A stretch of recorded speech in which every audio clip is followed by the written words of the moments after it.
Well, hello. This week's Time Out Tuesday is coming to you from Maryland, where I am visiting my grandson, Grayson. This is when we celebrate our Christmas time together. And he always likes to help me. Many of you know him from previous Time Out Tuesdays.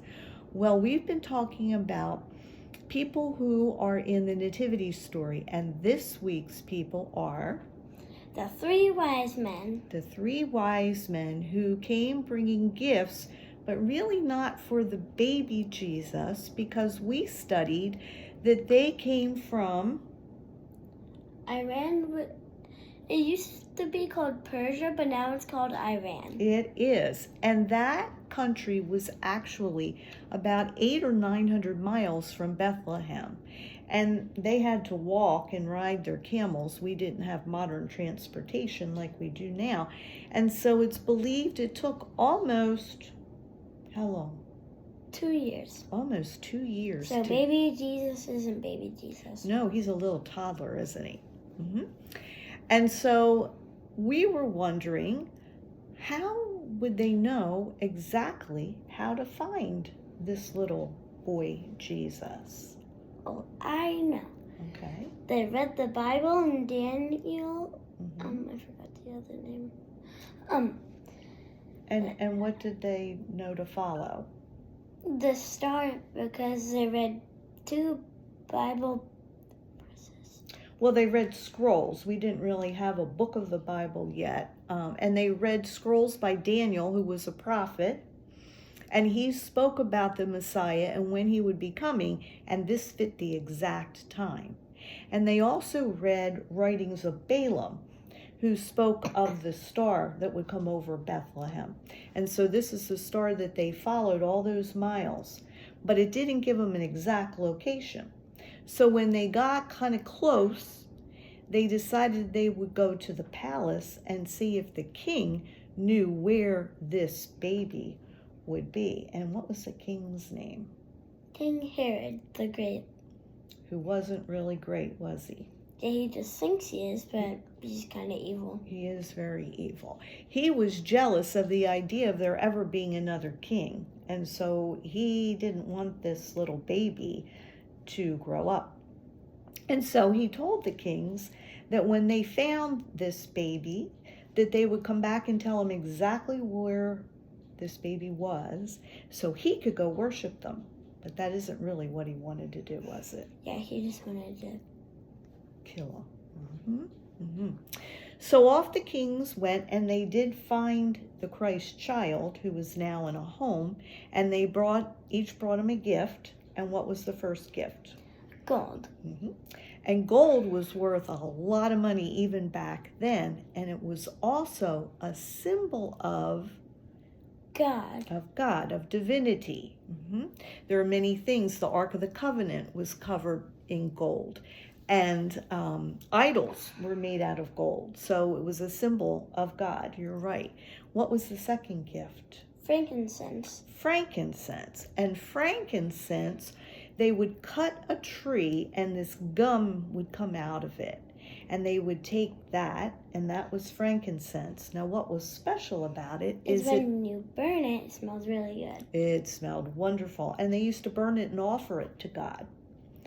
And frankincense was a symbol of holiness, which is interesting that they gave that to the baby Jesus. And the third gift was myrrh. Myrrh. And myrrh they got the same way out of a tree, a different tree. And myrrh was used, they would put it on a person's body to prepare them for burial, and then they would wrap them up in cloths when someone was going to be buried. Myrrh was a symbol of suffering. And they would sometimes mix myrrh with wine and make a special drink. It was supposed to taste good. And that is what they offered up to Jesus when he was on the cross dying, to drink. And it was supposed to make you kind of woozy a little bit, so maybe you didn't suffer so much in the dying process. So their gifts symbolized divinity, which meant godliness, holiness, and suffering, all that had something to do with Jesus. But Joseph had a dream. God protected them and said, do not stay here. Flee to Egypt with Mary and this baby, because the king, Herod, is going to try to kill him. And so they had money that they could use for this traveling and to live there. But somebody else got a dream too. Who else got a dream from God? Wise men. And what did God tell them in the dream? Do not tell King Herod where Jesus is, because he's gonna kill every little boy under the age of 2.